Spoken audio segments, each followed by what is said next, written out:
Hello dear students, Gyansiddh school of physics में आप सभी का हार्दिक स्वागत है। आज हम बात करने वाले हैं इलेक्ट्रिक फ्लक्स के ऊपर। परंतु इलेक्ट्रिक फ्लक्स को कंसेप्ट इंट्रोड्यूस करने से पहले मैं एक बहुत इंपॉर्टेंट टॉपिक या जो बहुत इंपॉर्टेंट जिसको आप कंसेप्ट कहते हैं उसके ऊपर बात करेंगे। तो जो सबसे इंपॉर्टेंट कंसेप्ट है before to introducing the term electric flux, that is the concept of area vector. तो एरिया वेक्टर का जो कॉन्सेप्ट है बहुत इंपॉर्टेंट है, क्योंकि बहुत सारे स्टूडेंट्स इस कॉन्सेप्ट को इग्नोर कर लेते हैं। मींस ये जो आपका आर्टिकल है एरिया वेक्टर, इसको इग्नोर कर लेते हैं, क्योंकि इसको इग्नोर करने के दो कारण हैं। सबसे पहला कि स्टूडेंट्स इस एरिया वेक्टर के कॉन्सेप्ट को इजीली फॉलो अप नहीं कर पाते हैं, और दूसरा जो कारण है क्योंकि इससे जो कॉम्पिटिटिव एग्जाम है, चाहे स्टेट बोर्ड एग्जाम है, उनमें बहुत कम क्वेश्चंस एरिया वेक्टर के कॉन्सेप्ट से आते हैं। परंतु एरिया वेक्टर का कॉन्सेप्ट क्यों इंपॉर्टेंट है? क्योंकि जब हम इलेक्ट्रिक फ्लक्स की स्टडी करेंगे तो इलेक्ट्रिक फ्लक्स की अंडरस्टैंडिंग डेवलप करने के लिए जब हमें इसका कॉन्सेप्ट क्लियर होना बहुत जरूरी है। मैं इस वीडियो के थ्रू आपको इस करंट लेक्चर में आपको एक्सप्लेन करूंगा कि how important the concept of area vector in understanding the concept of electric flux. तो सबसे पहले हम बात करेंगे कंसेप्ट ऑफ एरिया वेक्टर। बहुत सिंपल सा कॉन्सेप्ट है। इस कंसेप्ट को क्लियर करने के लिए मैंने यहां पे दो एक्टिविटीज परफॉर्म की है। बहुत जनरलाइज एक्टिविटीज है और आप इसको रियलाइज कर सकते हैं, और बहुत सारे स्टूडेंट्स ने अपने डे टू डे लाइफ के एक्सपीरियंस से उसको लिंक कर सकते हैं। जो activity number 1 that explain that if you have a ring hold vertical, आपके पास कोई रिंग है उसको वर्टिकल पोजीशन में होल्ड अप कीजिए और उसमें से अमाउंट ऑफ वाटर अलाउ कीजिए to flow through this ring. Then examine how much of amount of water flow through this ring. Okay, then start to इसकी पोजीशन को, इसकी डायरेक्शन को चेंज करना स्टार्ट कर दीजिए फ्रॉम वर्टिकल टू हॉरिजॉन्टल, और experience कीजिए how much amount of water flow during this process. You will confirm that when it hold vertical, तो उस वक्त जो अमाउंट ऑफ वाटर का फ्लो कुछ और था। जब जैसे से इसको आप इसके डायरेक्शन को चेंज किया तो इसमें जो कंटिन्यूसली जो अमाउंट ऑफ वाटर का जो फ्लो है थ्रू दिस रिंग, उसकी क्वांटिटी कंटिन्यूसली डिक्रीज हुई और become almost zero when it hold parallel to the flow of water. बहुत इंपॉर्टेंट कॉन्सेप्ट है। अब मैं बहुत इंपॉर्टेंट टर्मिनोलॉजी यहां पे इंट्रोड्यूस करने वाला हूं इसी कॉन्सेप्ट पे, इसी एक्टिविटीज के बेस पे, राइट? तो व्हाट यू ऑब्जर्व, हमने क्या ऑब्जर्व किया? हमने नोटिस किया कि जब ये आपके पास जो रिंग थी जो वर्टिकल होल्ड किया था, तो उस वक्त जो अमाउंट ऑफ वाटर फ्लो था थ्रू दिस रिंग वो मैक्सिमम था, and then start continuously decrease. और ये जीरो कब हो गया? जब it hold parallel with the flow, तो उस वक्त जो amount of water through this ring become zero. It means जो flow, the amount of water flow through the ring depends upon the direction of its holding। किसके ऊपर depend करता है? Direction of the holding of this ring. Clear? अब if wider area larger amount, smaller area smaller amount. Number second, तो दो important concept हैं जो amount, जिसके ऊपर डायरेक्शन ऑफ फ्लो डिपेंड करता है, जो अमाउंट ऑफ फ्लो डिपेंड करता है, direction of its holding and it's area of contact. Larger will be the area, larger amount will be the flow, smaller will be the area, smaller amount will flow. तो हम इसको next slide में इसको हम conclude करते हैं। What we observe, ये जो भी हमने एक्टिविटीज परफॉर्म की, जो मैंने अभी आपको एक्सप्लेन किया, उनको मैं एक सम पॉइंट में through this slides would like to explain what we observe When ring hold normal to flow, the maximum amount flow through. When ring hold parallel, the minimum amount flow through. What we conclude? The direction of the area in contact play an important role. In such a case, area is considered as a vector quantity. We note, ऐसी तरह के cases में area consider as a vector quantity. Keep in mind, area is a scalar quantity. You know very well.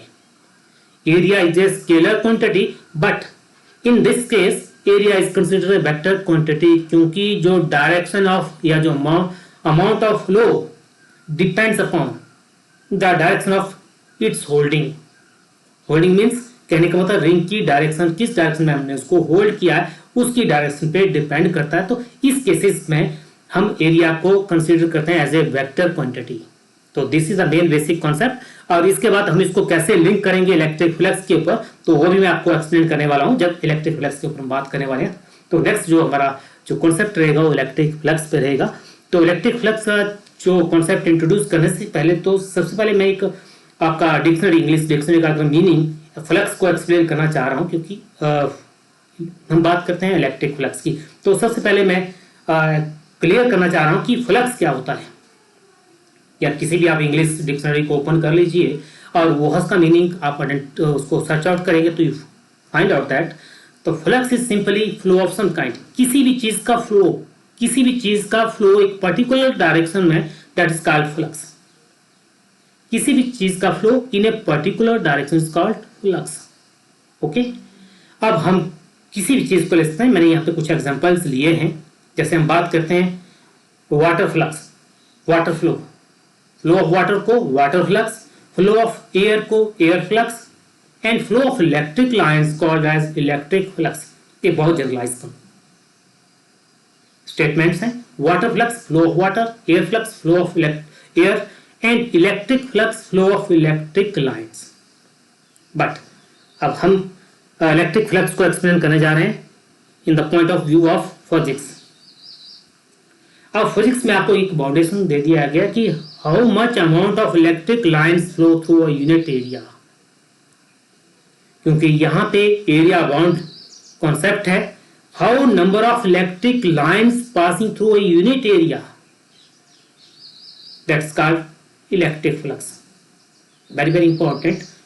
Through a unit area, तो it means आप, मैंने एक example लिया, एक एग्जांपल ले लिया, आप एक क्यूबिकल बॉक्स है और उस बॉक्स में से number of lines, electric lines are passing through this, जो आपके पास बॉक्स है क्यूबिकल बॉक्स में से पास थ्रू हुई है, जैसा फिगर में दिखाया गया है. ओके, अब इस कंसेप्ट को जैसे फिजिक्स पॉइंट ऑफ व्यू से अगर हमने इलेक्ट्रिक फ्लक्स को एक्सप्लेन करना है, उसकी डेरिवेशन को ड्राइव आउट करना है, तो we have to consider a small area. तो हमने इस सरफेस के ऊपर एक स्मॉल एरिया सेगमेंट ले लिया जिसको हम एरिया एलिमेंट कहते हैं. तो उसका जो vector area vector, that is always normal to the surface. जो area vector that is always to the surface. अगर सरफेस आपका इस तरह से तो area vector along this direction. Surface ऐसा है तो area vector along this direction. Right, इस तरह से है तो area vector along this direction. जो एरिया वेक्टर है that is always normal to the surface. तो आपने क्या किया, हमने यहाँ पे स्मॉल केस कंसीडर किया, एक स्मॉल एरिया सेगमेंट ले लिया दैट इज ds और उसका एरिया वेक्टर ds. और area vector is making some angle theta with the electric flow. Right, तो इस केस में जो एक्सप्रेशन है आपके पास इलेक्ट्रिक फ्लक्स की जो आ गई that is ENDS, that is ENDS. अब यहाँ पे फिर अब आप यहाँ पे अंडरस्टैंड कर पाएंगे कि जो मैंने कंसेप्ट ऑफ एरिया वेक्टर का जो इंट्रोड्यूस किया है, अब इसकी यहाँ पे क्या एप्लीकेबिलिटी है. EN means when electric lines, कौन सा कंपोनेंट है, that is the normal component of the electric lines, and DS it means maximum amount of flow कब होगा, जब जो इलेक्ट्रिक, जो आपके पास जो रिंग है that hold vertical, normal portion of the ring is normal to the flow. तो that is a normal component versus आपका जो है surface area vector. Surface element, इन दोनों का product, that is electric flux. तो अब यहाँ पे मैंने इसको यहाँ पे एक छोटा सा एक साइड व्यू में इसको प्रेजेंट किया है। एरिया वेक्टर, इसके जो वेक्टर यहाँ पे बनते हैं, जो आपका इलेक्ट्रिक फील्ड का जो नॉर्मल कंपोनेंट है वो इसके दो कंपोनेंट है, दिस वन और दिस वन, जो एक ग्रीन वेक्टर और एक ब्लू वेक्टर, ये क्या है इसके नॉर्मल कंपोनेंट है। तो अगर हमने इस राइट एंगल ट्राइंगल को अप्लाई करें तो नॉर्मल कंपोनेंट आप निकाल सकते हैं, that is a E cos of theta. En means normal component of electric field, that is a E cos of theta. Okay, अब जब नेक्स्ट केस में इसको रीअरेंज किया तो आ गया D E D S cos of theta। क्यों? क्योंकि I know that A dot vector B that is A B cos of theta, और इस सेंस में दिस इक्वेशन एक्सप्रेस एस, इस इक्वेशन को हमने एक्सप्रेस कर दिया E D S dot product of vector E and vector D S. अगर इसमें हमने टोटल इलेक्ट्रिक फ्लक्स निकालना है तो हमें कैलकुलस अप्लाई करना पड़ेगा। Total electric flux that is the surface integral of electric field, that is the surface integral, किस चीज का है? Surface integral of electric field over closed surface, over a closed surface. What does this circle indicate? This indicate that its case applicable for closed surface. तो आप electric flux की statement इस ढंग से भी दे सकते हैं। What is electric flux? You can state that it is the surface integral of electric field over closed surface area. Right? तो बोर्ड एग्जाम में कभी क्वेश्चन पूछा जा सकता है कि इलेक्ट्रिक फ्लक्स क्या होता है, और how you can say that जो इलेक्ट्रिक फ्लक्स है that is the surface integral of electric field, how you can verify that. तो आप इस आर्टिकल को हम पे प्रोसीड कर सकते हैं। कभी क्वेश्चन पूछा जा सकता है कि how you can justify, how you can say that जो इलेक्ट्रिक फ्लक्स है that is a scalar quantity. अभी मैंने स्टार्टिंग में बात की, जो flux it is a but in particular direction, what in a particular direction. तो आपके पास अब इफ अगर मान लीजिए if you hold a ring vertical तो उस वक्त इलेक्ट्रिक फ्लक्स इज जीरो, क्योंकि cos 90 degree equal to zero. If angle is greater than 90 degree तो नेगेटिव है, और if angle is less than 90 degree तो पॉजिटिव है। इट मींस जो सेल्फ फ्लक्स की जो वैल्यू है that is zero, positive and negative. This values indicate that, या जो रिजल्ट इंडिकेट दैट ये जो आपके पास जो इलेक्ट्रिक फ्लक्स है that is a scalar quantity. तो बोर्ड एग्जाम में आपके पास यूनिट पूछे जा सकते हैं, डायमेंशनल फार्मूला पूछा जा सकता है, तो इसको ज़्यादा एक्सप्लेन करने की जरूरत नहीं है क्योंकि बहुत सारे स्टूडेंट्स जो हैं इसको बहुत फ्रिक्वेंटली करते आए हैं। तो डियर स्टूडेंट्स, जो आज का टॉपिक बहुत शॉर्ट टॉपिक था, तो जिन स्टूडेंट्स ने अभी मेरे चैनल को सब्सक्राइब नहीं किया तो प्लीज सब्सक्राइब कीजिए, लाइक कीजिए और इसको बहुत सारे स्टूडेंट्स के बीच शेयर कीजिए। तो इसी के साथ आज का जो टॉपिक था आपका बहुत शॉर्ट टॉपिक था। I hope you all understand, और with that I am now just closing. Thanks for your watching.